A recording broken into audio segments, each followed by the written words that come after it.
नमस्कार। देवरिया की आवाज रेडियो केसरी से प्रस्तुत है स्थानीय हालचाल। पहले मुख्य हालचाल। प्रशिक्षु पुलिस कर्मियों के लिए ध्यान शिविर का हुआ आयोजन। युवती के साथ दुष्कर्म, 2 आरोपी गिरफ्तार। 2 अभियुक्तों पर गुंडा एक्ट में पुलिस अधीक्षक ने की है कार्रवाई। परियोजनाओं की स्वीकृति और प्रगति को लेकर जिला पदाधिकारी के नेतृत्व में हुई बैठक। गणित को रुचिकर बनाने के लिए छात्रों के बीच किट का किया जा रहा है वितरण। स्थानीय हालचाल के इस अंक के साथ मैं निकित मिश्र। अब हालचाल विस्तार से।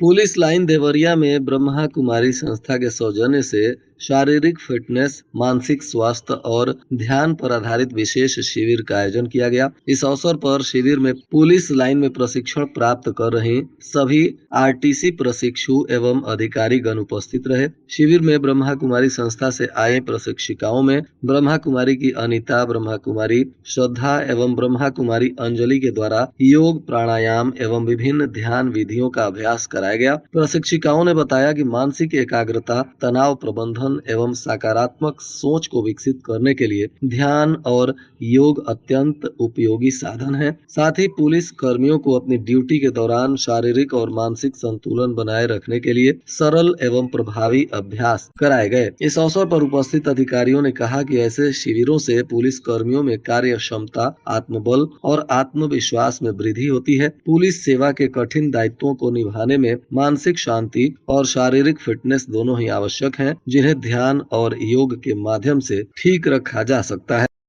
सलेमपुर थाना क्षेत्र में एक युवती के साथ दुष्कर्म की घटना सामने आई है। बताया जा रहा है कि पिछली रात्रि को लगभग 8:30 बजे एक युवती अपने घर के पास कुछ काम के लिए कहीं जा रही थी, तो उसके ही पहचान के 2 लोगों ने उसको मोटरसाइकिल से लिफ्ट देने के बहाने मोटरसाइकिल पे बिठा लिया और सुनसान जगह पर ले जाकर उसके साथ दुष्कर्म किया। इस संबंध में युवती की तहरीर पर घटना स्थल पर पहुंचकर फॉरेंसिक टीम ने भी पूरी बारीकी से कांड का अनुसंधान किया है। साक्ष्य को इकट्ठा किया गया है और फिलहाल जो 2 नामजद आरोपी हैं उन्हें पुलिस ने हिरासत में ले लिया है और इस कांड में आवश्यक अनुसंधान और पूछताछ की जा रही है। पुलिस अधीक्षक के निर्देशानुसार 2 अभियुक्तों पर गुंडा एक्ट में कार्रवाई की गई है। बताया जा रहा है कि खामपार पुलिस ने इस मामले में 2 अभियुक्तों पर जो कार्रवाई की है उनमें एक आरोपी गौतम गोड़ है, जो निर्मल गोड़ का पुत्र है और बीरमा पट्टी थाना खामपार का निवासी है, तो वहीं दूसरा सोनल सिंह बिरजू सिंह का पुत्र है और यह पिपरा उत्तर पट्टी थाना खामपार का रहने वाला बताया जा रहा है। इन दोनों आरोपियों पर धारा 3-4 उत्तर प्रदेश गुंडा नियंत्रण अधिनियम 1970 के अंतर्गत कार्रवाई की गई है। इसमें अभियुक्त गौतम गुण का पहले से आपराधिक इतिहास रहा है। अब इन सभी मामलों में पुलिस आरोपियों पर कार्रवाई करेगी। कलेक्टेरिएट के सभागार में विकास निधि से प्राप्त धनराशि से संचालित होने वाली परियोजनाओं की स्वीकृति और प्रगति की समीक्षा आज जिला पदाधिकारी दिव्या मित्तल के नेतृत्व में किया गया। इस दौरान विकास निधि का उपयोग पूरी पारदर्शिता के साथ करने के लिए अधिकारियों को निर्देशित किया गया। स्वीकृत योजनाओं का क्रियान्वयन समयबद्ध एवं गुणवत्ता परक ढंग से करने का भी निर्देश दिया गया, ताकि स्थानीय जनता को शीघ्र ही इन योजनाओं का लाभ प्राप्त हो सके। किसी भी योजना में शिथिलता या लापरवाही पाए जाने पर संबंधित अधिकारी के विरुद्ध कार्रवाई करने का भी निर्देश दिया गया। जिलाधिकारी ने परियोजनाओं के स्थल निरीक्षण की भी बात कही और अधिकारियों से अपेक्षा की कि वे नियमित रूप से कार्य प्रगति की जानकारी उपलब्ध कराएं। उन्होंने कहा कि विकास निधि से संचालित परियोजनाओं का लक्ष्य जनपद में मूलभूत सुविधाओं को सुदृढ़ करना और इसमें किसी प्रकार की कोताही सुदृढ़ करना है और इसमें किसी भी प्रकार की कोताही बर्दाश्त नहीं की जाएगी। बैठक में संबंधित विभागों के तमाम अधिकारीगण शामिल रहे।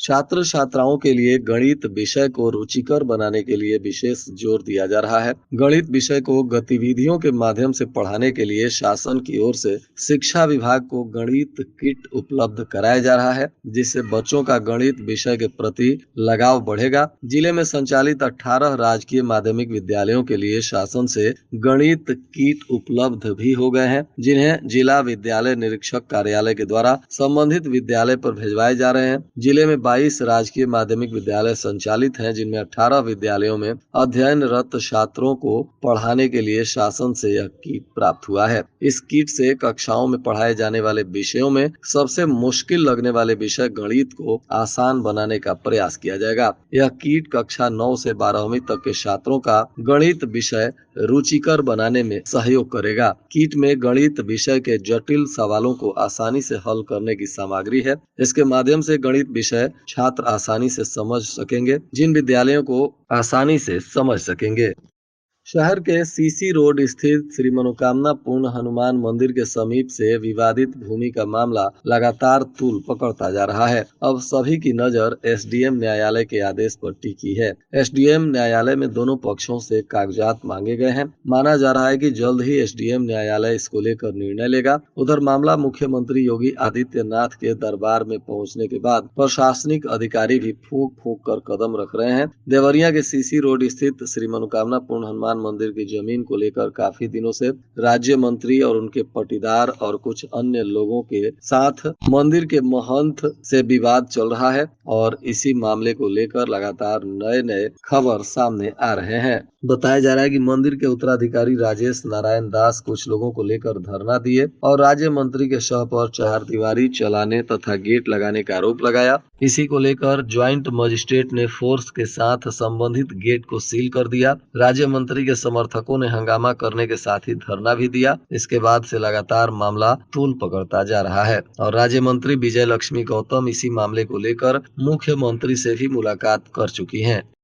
राष्ट्रीय शैक्षणिक महासंघ का एक दिवसीय कार्यशाला सदर बीआरसी पर हुआ, जिसमें शिक्षक हितों की रक्षा 1 सितंबर को होने वाले हमारा विद्यालय हमारा स्वाभिमान कार्यक्रम की रणनीति को लेकर बातचीत की गई। संगठन के पदाधिकारियों को प्रत्येक माह में 2 बार बीआरसी पर चौपाल लगाकर शिक्षक कार्यक्रम के दौरान समस्याओं को एकत्र कर समाधान कराने की भी योजना बनी। जिला संयोजक जय शिव प्रताप चंद ने कहा कि 1 सितंबर को जनपद के सभी परिषदीय विद्यालयों में कार्यक्रम को सफल बनाने के लिए पंच संकल्प लिए जाएंगे। जिला सह संयोजक विवेक मिश्रा ने कहा कि शिक्षक हितों की रक्षा के लिए पदाधिकारी सदैव संघर्ष हेतु तैयार रहें। शिक्षकों को शोषण किसी भी दशा में स्वीकार नहीं किया जाएगा। प्रत्येक समस्या का समाधान रणनीति बनाकर कराया जाएगा। त्रिस्तरीय पंचायत सामान्य निर्वाचन के लिए पंचायत निर्वाचन नामावली का बृहद पुनरीक्षण कार्य चल रहा है। राज्य निर्वाचन आयोग ने इस कार्य में लगाए गए बीएलओ को ई-बीएलओ मोबाइल ऐप का अधिक से अधिक उपयोग करने पर उन्हें प्रोत्साहन धनराशि देने की भी पहल की है। आयोग के निर्देश पर ऐसे बीएलओ जो ई-बीएलओ मोबाइल ऐप से मतदाताओं की एंट्री करेंगे, उन्हें सामान्य मानदेय के साथ साथ मतदाता एंट्री हेतु 200 अधिक प्रोत्साहन भत्ता दिया जाएगा। इसके अलावा जनपद में ई-बीएलओ ऐप का सर्वाधिक प्रयोग करने वाले 8 बीएलओ को प्रोत्साहन धनराशि दी जाएगी, लेकिन वह बीएलओ 50% से अधिक मतदाताओं की एंट्री ई-बीएलओ मोबाइल ऐप से करेंगे।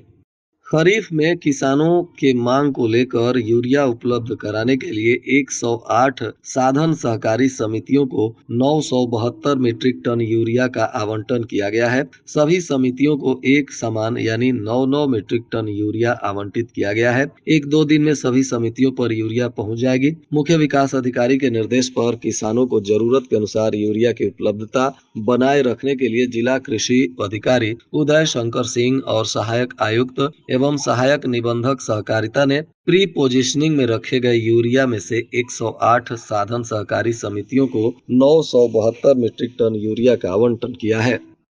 और आज के मौसम का तापमान देवरिया में न्यूनतम 26 डिग्री सेल्सियस और अधिकतम 33 डिग्री सेल्सियस रहने की संभावना है। अंत में मुख्य हालचाल एक बार फिर। प्रशिक्षु पुलिस कर्मियों के लिए ध्यान शिविर का हुआ आयोजन। युवती के साथ दुष्कर्म, 2 आरोपी गिरफ्तार। 2 अभियुक्तों पर गुंडा एक्ट में पुलिस अधीक्षक ने की है कार्रवाई। परियोजनाओं की स्वीकृति और प्रगति को लेकर जिला पदाधिकारी के नेतृत्व में हुई बैठक। गणित को रुचिकर बनाने के लिए छात्रों के बीच किट का किया जा रहा है वितरण। इसके साथ ही रेडियो केसरी से प्रसारित स्थानीय हालचाल का यह अंक समाप्त हुआ। नमस्कार।